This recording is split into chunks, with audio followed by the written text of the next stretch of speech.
سلام الله عليكم. أسرة تتفاجأ بعودة ابنها بعد دفنه.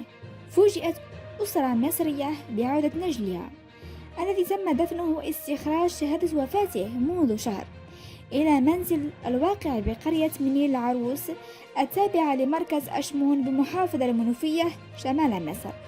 وبدأت الواقعة بترك أحد شباب من ذوي الاحتياجات الخاصة منزل أسرته بعد رفضه العمل مع والده في أعمال الزراعة بالأرض التي يمتلكها منذ نحو شهر ونصف، وهو ما استدعى قيام الأسرة بعمليات البحث واسعة بعد تغيبه وانقطاع أخباره.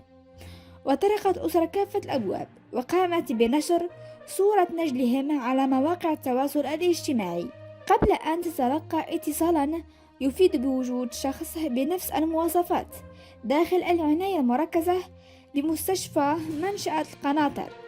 كان قد وصل المستشفى نتيجة حادثة قطار وبه إصابات بالغة.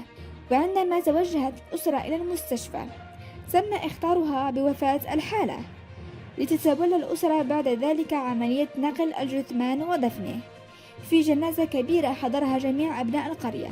كما تلقت الأسرة عزاء وسط حالة من الحزن.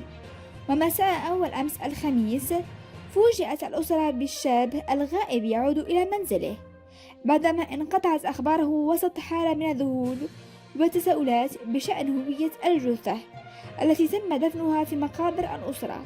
وتم اختار جهات التحقيق لتباشر التحريات بشأن الواقعة.